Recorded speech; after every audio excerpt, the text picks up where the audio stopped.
देश की जो बहुत बड़ी आबादी है ना, वो कृषि मजदूर है, किसान नहीं है। जब प्रियम्बलस खत्म हो जाएगा तो हमारा मौलिक अधिकार छिन जाएगा, फिर हम किसी काम के नहीं रहेंगे। ना तो हम धरना प्रदर्शन कर सकते, हमारी संपत्तियों से भी हमारा अधिकार छीन लेंगे। ये आर्टिकल 21 प्रियम्बलस के साथ छेड़छाड़ किया इन्होंने, ये संविधान के साथ नहीं। प्रियम्बलस संविधान की जान है। जो कुरान से आयत को निकाल रहे थे, अल्लाह ने उसे इस्लाम से ही निकाल दिया। कि कोई भी मुसलमान ओवैसी साहब के खिलाफ नहीं सुनना चाहता, भले उनको वोट दे या ना दे। मनवादी सोच के लोगों का एक ऐसा तांडव चल रहा है जिसको सबको मिल के लड़ना है। नमस्कार, मैं शंभू कुमार सिंह और आप देख रहे हैं नेशनल दस्तक। मेरे साथ फजील अहमद हैं, समाज सेवी हैं, पॉलिटिशियन भी है, राजनेता भी हैं, लेकिन उनके लिए सामाजिक मुद्दा हमेशा अहम रहा है। अभी जो किसान आंदोलन हुआ, यूपी में चुनाव है, और जिस तरह से लगातार टीवी पर भी जाते रहते हैं, तो किसान आंदोलन का कितना इम्पैक्ट होगा आने वाले चुनाव पर और क्या मुद्दा होंगे। मथुरा में जिस तरह से हो रहा है, फिर से हिंदू मुस्लिम की कोशिश हो रही है, उसे कैसे देख रहे हैं, और क्या मुस्लिम समाज के लोग सोशल जस्टिस के साथ जाएंगे, ओवैसी का फैक्टर क्या होगा, और अभी जो एक मुस्लिम समाज के शख्स ने जो हिंदू धर्म, सनातन धर्म जो उन्होंने एक्सेप्ट किया है, उसका मुस्लिम समाज पर क्या असर पड़ेगा, इन्हीं को समझने की कोशिश करेंगे। फजील जी, बहुत बहुत शुक्रिया पहले तो समय देने के लिए। जी, बहुत बहुत धन्यवाद आपको। पहले तो शुरू करते हैं कि किसान आंदोलन जिस तरह से सरकार ने वापस लिया है बिल, उसका क्या असर देख रहे हैं? चुनाव के डर से हुआ है या दिल पसीज गया है? नहीं, देखिए, चुनाव के डर से ही हुआ है, क्योंकि राजनीति में दिल तो कुछ होता नहीं, न तो पसीजता है किसी का। दिल से तो यहाँ कुछ चलता नहीं, यहाँ दिमाग से चलता है। तो चुनाव में कहीं न कहीं एक बहुत बड़ा, देखिए, किसान आंदोलन को ये लोग जाट आंदोलन बना दिए, जबकि इसमें सभी जाति के लोग, सभी धर्म मजहब के लोग बढ़ चढ़ कर हिस्सा लिए। खास करके पंजाबी समुदाय के लोगों ने बढ़ चढ़ के हिस्सा लिया। लेकिन जब भी किसी भाजपा के प्रवक्ता से हम बात करते हैं, टीवी चैनल पर डिबेट होती है, कोई भी चीज़ होती है, तो लोग जाट आंदोलन बार बार उसको ये दिखाने की कोशिश करते हैं कि केवल जाट आंदोलन है, ये किसान का आंदोलन नहीं है। अभी भी देखिए, जब प्रधानमंत्री के वापस लेने के बावजूद भी प्रवक्ता जो है यही कहता है कि बिल तो बहुत अच्छा था, लेकिन प्रधानमंत्री जी का दिल बड़ा, देखिए उन्होंने वापस ले लिया। इसलिए जो है किसान आंदोलन कहीं ना कहीं से राजनीतिक रूप से इनको नुकसान तो पहुंचाएगा। क्या लग रहा है, जो किसान जातियां हैं वो मान जाएंगी, या अभी जो संसद में जिस तरह से हंगामा हो रहा है, लगता है कि बीजेपी को बड़ा नुकसान होगा? सर, किसान जातियाँ, आपने अच्छा सवाल किया कि किसान जातियाँ, देश की जो बहुत बड़ी आबादी है ना, वो कृषि मजदूर है, किसान नहीं है। किसान को आप तीन भाग से देखिए। एक भाग है कृषि मजदूर, दूसरा है बटाईदार किसान, तीसरा है किसान। तो तीन भाग से आप बांट के देखिए। ये जो आंदोलन हो रहा है, जो कॉन्ट्रैक्ट खेती के ऊपर जिस तरह से बात, तीनों जो बिल आया था, सबसे बड़ा नुकसान किसानों का है। हम कृषि मजदूर और बटाईदार किसान की बात नहीं कर रहे, सबसे बड़ा नुकसान। लेकिन जब मूल जड़ खत्म होगी तो सबका नुकसान होगा। फिर बटाईदार किसान के पास जब ज़मीन ही नहीं रहेगी तो बटाईदार किसान का भी नुकसान होगा। फिर जब ज़मीन नहीं रहेगी, बटाईदार किसान नहीं रहेगा, तो हमारे जो दिहाड़ी मजदूर हैं, जो कृषि मजदूर हैं, उनका भी नुकसान होगा। इस तरह कर कुल मिलाकर हम तीनों को एक ही श्रेणी में, कृषि मजदूर, बटाईदार किसान और किसान, ये तीन भाग में बांट करके हम किसान को देखते हैं, और तीनों का नुकसान हो रहा है इसमें। इसलिए, और जो सवर्ण जातियां हैं, जिनके पास 20 एकड़ 10 एकड़ या ज़्यादा भूभाग है ज़मीन का, उनका भी जाएगा। ज़्यादातर लोग तो आश्रित हैं किसान पर। भारत की ऋण है, भारत के आम आदमी की ऋण है किसान। खाना भी वहीं से मिलता है, उपजाना भी है, रोज़गार भी है, दूध दही भी है, गल्ला भी है, और जानवरों को भी हम खेतों से ही पालते हैं। इसलिए कहीं ना कहीं अब दिक्कत ये है कि अब राजनीति पे आ जाइए। जब किसान आंदोलन था तो सब लोग एक साथ थे, लेकिन जब राजनीति की बात आती है तो हम सवर्ण हैं तो हम बीजेपी के साथ रहेंगे, हम ये हैं तो हम उनके साथ रहेंगे। फिर यहाँ पे आके मनभेद और मतभेद शुरू हो जाता है।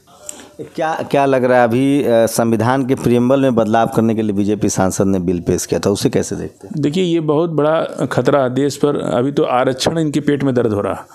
इन्होंने प्रियम्बलस नहीं चेंज हो सकता है, बाबा साहब अम्बेडकर के संविधान लिख दिए उन्होंने, उसका प्रियम्बलस तो किसी भी कीमत पर नहीं चेंज हो सकता है। बहुत लंबी प्रक्रिया है जो कभी पूरी नहीं हो सकती।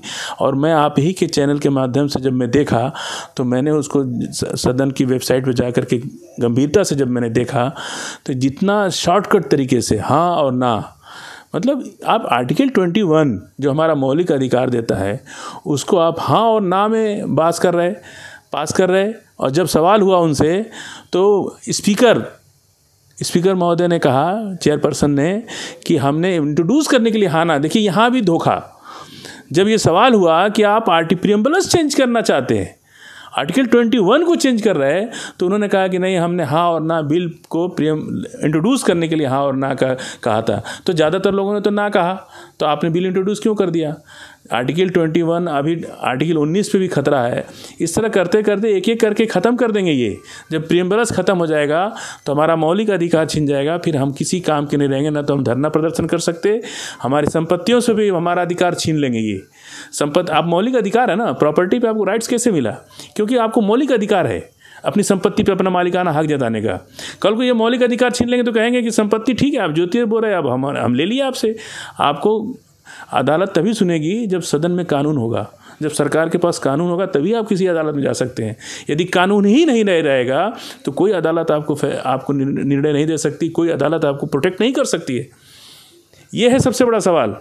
आर्टिकल 21 अभी भी देश के सभी सम्मानित नागरिकों को और देश के सभी राजनीतिक दलों को इस पर गंभीरता से विचार करना चाहिए। दलगत भावनाओं से ऊपर उठ के, जाति धर्म मजहब की भावनाओं से ऊपर उठ के, ये एक इशारा है, अभी बहुत कुछ होना है। आर्टिकल 21 प्रियम्बलस के साथ छेड़छाड़ किया इन्होंने, ये संविधान के साथ नहीं। प्रियम्बलस संविधान की जान है। जिस तरह शरीर दिल से संचालित होता है, प्रियम्बलस, पूरा संविधान प्रियम्बलस से संचालित होता है। हमारी नागरिकता, हमारा मौलिक अधिकार, हमारे हर चीज़ को प्रोटेक्शन हमारा। जब आडवाणी जी जेल में, लालू जी ने जब जेल डाला था रथ यात्रा के समय बाबरी मस्जिद के मामले में, तब आडवाणी जी ने आर्टिकल 21 के तहत ही सुप्रीम कोर्ट में पिटीशन फाइल किया था कि हमारे साथ नाइंसाफ़ी हो रही है, हमको जेल से बाहर किया जाए। तब आडवाणी जी को प्रोटेक्शन किसने दिया था? आर्टिकल 21। आज उन्हीं की पार्टी आर्टिकल 21 ख़त्म कर रही है और ये खामोश है, आडवाणी जी खामोश हैं, और इनके जैसे तमाम सोशलिस्ट पार्टी और तमाम लोग अभी खामोश हैं। इस पर कोई चर्चा नहीं। और मैं डिबेट पर गया था टीवी पर, उस दिन पता है क्या डिबेट हो रही थी? कॉमन सिविल कोड पे। आर्टिकल 21 को फेमस ना हो, आर्टिकल, ये बात चर्चा में ना जाए जनता में। मैंने पूछा, भाई हमारे भोजपुरी में कहावत है, लौर कपारे भेंट नहीं बाप बाप चिल्लाए। अभी कहाँ कॉमन सिविल कोड इंट्रोड्यूस हुआ बिल?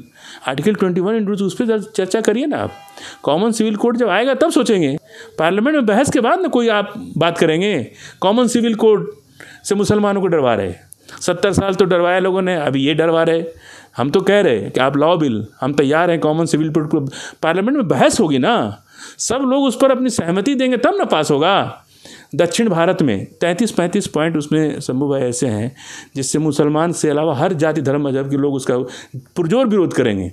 दक्षिण भारत में मामा भांजी से शादी कर सकता है, उत्तर भारत में नहीं कर सकता। जब आप कॉमन सिविल कोड कर देंगे तो दोनों के लिए बराबर हो गया। या तो आप साउथ के लोगों से बवाल मचवाएंगे या नॉर्थ के लोगों से बवाल मचवाएंगे। सिखों का भी अपना अधिकार है। सिख नहीं, हर जैन, पारसी, देखिए इस देश में 40-45 धर्म है सबका। हमारा भारत यही प्रियम्बलस हमको ये अधिकार देता है कि हम अपने संविधान हमको ये अधिकार देता है कि हम अपने मजहब के आधार पर अपनी दैनिक जीवन को जी सकते हैं। जो रिजवी साहब ने जो धर्म परिवर्तन किया उसको कैसे देख रहे हैं? देखिए, रिजवी साहब का तो धर्म परिवर्तन नहीं, वो तो व्यवस्था परिवर्तन किए हैं। अच्छा है। अभी मैं ट्विटर पढ़ रहा था, जो कुरान से आयत को निकाल रहे थे, अल्लाह ने उसे इस्लाम से ही निकाल दिया। खुद ही निकल गए, किसी ने निकाला नहीं उनको। अच्छी बात है, वर्ण में उनको जगह मिली है। हम यही, रिजवी साहब से कभी मुलाकात होगी, टीवी पर डिबेट मेरे साथ कई बार किए वो, तो मैं पूछूंगा कि आपको हिंदू तो बन गए, लेकिन वर्ण कौन सा मिला आपको? वर्ण, किस वर्ण में आपको जगह मिली? अब वर्ण बतावें। और रिजवी साहब ठीक है, उनकी अपनी मर्ज़ी है, जिस धर्म में रहना चाहे, हमको कोई आपत्ति नहीं है। लेकिन जिस तरह से उन्होंने इस्लाम का अपमान किया है, जिस तरह हज़रत मोहम्मद सल्लल्लाहु अलैहि वसल्लम का अपमान किया है, और कुरान पर जिस तरह की उन्होंने बात की है, मैंने उनसे उस दिन टीवी पर डिबेट में कहा था कि आपसे भी तौबा कर लीजिए, अल्लाह माफ़ कर देगा आपको। लेकिन जिस तरह से रिजवी साहब से इस्लाम से की पहचान नहीं। क्या लग रहा है यूपी में फिर इस बार हिंदू मुस्लिम पर राजनीति होगी? नहीं, शुरू हो गई है। 5 साल तो वही हुआ है। उत्तर प्रदेश में हुआ क्या है? उत्तर प्रदेश में पूरे 4.5 साल जब से सरकार चल रही है तो हिंदू मुसलमान ही तो हो रहा है वहाँ। और हुआ क्या है? चुनाव में भी वही होगा। आप देखिए मथुरा के केस पर, चाहे जो भी मामला हो, ठीक है वहाँ कोई नहीं गया, चाहे धमकी तो आई ना। अब एक बहुत बड़ा इस गरीब प्रदेश पर वहाँ की कानून व्यवस्था को मेंटेन करने के लिए काफ़ी फोर्स लगाना पड़ेगा।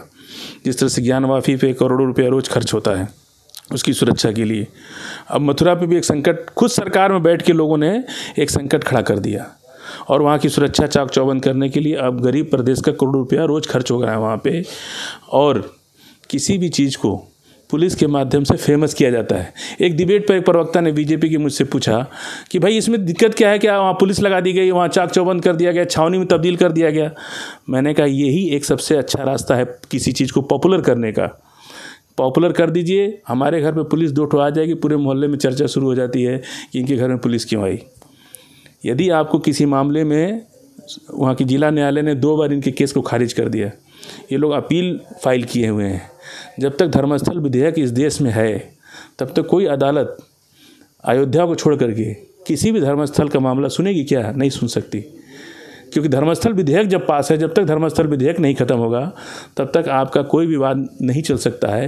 ये सभी प्रबुद्ध वर्ग के लोग देश के जानते हैं। उसके बावजूद भी ये लोग बार बार वहाँ पे जा कर के, आप उनका पिटीशन पढ़िए, उन्होंने मंदिर के रख रखाव का अधिकार मांग रहे, कहीं ईदगाह की बात ही नहीं कर रहे। वो तो 69 के केस की डिग्री हुई है उसमें वहाँ के ईदगाह के पक्ष में, उसकी अपील फाइल कर रहे हैं। उसमें क्या है, दोनों के बीच में एक नाला है, नाला की ज़मीन का विवाद है, कहीं ईदगाह का मामला नहीं है। लेकिन मीडिया में क्या आ रहा है कि हम वहाँ जलाभिषेक करेंगे, ये करेंगे। भगवान कृष्ण का मंदिर तो है ही है वहाँ पे, वहाँ जलाभिषेक रोज़ होता है, आप भी जाके कर लो दिन भर, कोई दिक्कत है? ओवैसी फैक्टर कैसे देख रहे हैं यूपी में? देखिए ओवैसी साहब प्रदेश, क्या देश में ओवैसी साहब जैसे अभी 4-5 साल के अंदर जिस तरह का माहौल बना है, कोई भी आवाज़ नहीं उठाता हम लोग की। सेकुलर फोर्सेस खास करके मुसलमानों के ऊपर कोई सवाल नहीं करते, चाहे वो 3 तलाक, जो भी अपमान, देखिए इस्लाम का अपमान करते ये लोग, कोई भी सेकुलर फोर्सेस इस पर आवाज़ नहीं उठाता। और बाकी वॉकआउट कर देते हैं। पार्लियामेंट बिल पास हो गया, सीए वॉकआउट कर दिए सेकुलर फोर्सेस के लोग। कांग्रेस की मजबूरी है कि कांग्रेस पूरी तरह से बाहर नहीं होती है, लेकिन थोड़ा थोड़ा उसका ढुलमुल जो कमज़ोर रवैया है जिसके कारण इनको बढ़त मिलती है। तो सेकुलर फोर्सेस हमारे लिए बहुत बड़ी समस्या बन गई है कि हमको प्रोटेक्शन नहीं मिल रहा है। ऐसे में 4 साल जब भी पार्लियामेंट में कोई बिल आया या मुसलमानों पर कोई चर्चा हुई तो ओवैसी साहब ने मजबूती तरीके से उठाया। इसका असर आम मुसलमान में है, लेकिन राजनीतिक रूप से जब उनको ये लगता है कि भाई बीजेपी हमारा इतना अपमान कर रही है, इस तरह की बातें कर रही है, तो बीजेपी को हराना है, तो वैसी फैक्टर वहाँ पे बहुत कम हो जाता है। जिस तरह से बंगाल में भी, लेकिन कोई मुसलमान ओवैसी के खिलाफ सुनना नहीं चाहता। ये मैं आप आम मुसलमान की धारणा बता रहा हूँ कि कोई भी मुसलमान ओवैसी साहब के खिलाफ नहीं सुनना चाहता, भले उनको वोट दे या ना दे। लीडरशिप अगर वो ढूंढ रहे हैं तो उसमें दिक्कत क्या है? कोई दिक्कत नहीं है, लीडरशिप भी अब ढूंढ रहे हैं, उनको उनके साथ लोग हैं, विचारधारा से जुड़ रहे हैं, भले वोट दें ना दें, कल देंगे, चाहे जो भी बात होगी। ये तो अभी आगे भविष्य में क्या होगा, फिलहाल तो अभी सबके सामने एक समस्या है कि जो संविधान आर्टिकल 21 ख़त्म, प्रेमबलस को ख़त्म करना चाहता है, जो किसान को मारना चाहता है, जो गरीब को ख़त्म करना चाहता है, जो मजदूर को ख़त्म करना चाहता है, जो फैक्ट्रियाँ बेच रहा है, जो देश बेच रहा है, अभी लड़ाई उससे है। तो जब बाढ़ आती है ना, सांप बिच्छी गोजर एक दूसरे को खा जाते हैं, लेकिन जब बाढ़ आती है तो सांप बिच्छी गोजर एक ही पेड़ पर चढ़ के अपनी जान बचा लेते हैं, तब कोई किसी को नहीं खाता है। अभी एक बाढ़ की तरह हमारे समाज के ऊपर कुछ मनुवादी सोच के लोगों का एक ऐसा तांडव चल रहा है जिसको सबको मिल के लड़ना है। ऐसे में ओवैसी साहब वहाँ पे बहुत कमज़ोर पड़ जाते हैं, और हर कोई कमज़ोर पड़ जाएगा उस सिस्टम से। लेकिन यदि सेकुलर फोर्सेस के लोग केवल इस बात के लिए चाहते हैं कि मुसलमान मजबूरी में हमको वोट दे रहा है, तो उन्हें आगे सोचना होगा कि बहुत दिनों तक ये चीज़ नहीं चलने वाली है। बहुत दिनों तक हम बीजेपी से नहीं डरेंगे। अब तो लड़ ही रहे, मुसलमान खुद ही बीजेपी से लड़ रहा है। 4 साल में लड़ा कौन? मुसलमान, चाहे सीए का कानून आया हो या ट्रिपल तलाक मामला हो या कोई भी मामला आया जिसमें इस्लाम और मुसलमान के खिलाफ कोई षड्यंत्र हो रहा है या कोई बात हो रही है, तो मुसलमान सड़कों पर खुद लड़ा है। तो सोचिए इस देश में SC ST OBC के लोग जाति के आधार पे प्रताड़ित हैं, तो माइनॉरिटी के लोग धर्म के आधार पे कौन लोग हैं जो इस देश में भाईचारा, धार्मिक भाईचारा, जातीय भाईचारा के खिलाफ इनकी पहचान होनी चाहिए, और वही लोग संविधान के विरोधी हैं, और जो संविधान विरोधी है वो राष्ट्र विरोधी है। फजील अहमद भाई साहब की बातों से आप कितने सहमत थे, कितने असहमत हैं, आपकी प्रतिक्रिया भी हमारे लिए बहुत ज़रूरी है। शुक्रिया। नेशनल दस्तक की आपसे गुजारिश है कि अगर इसको बचाना चाहते हैं तो नेशनल दस्तक को सब्सक्राइब करने के लिए रेड कलर के सब्सक्राइब बटन को दबाएं, फिर बेल आइकन की घंटी दबाएं। नेशनल दस्तक को बचाने के लिए बहुत ज़रूरी है कि हर खबर को शेयर करें, लाइक करें, कमेंट जरूर करें।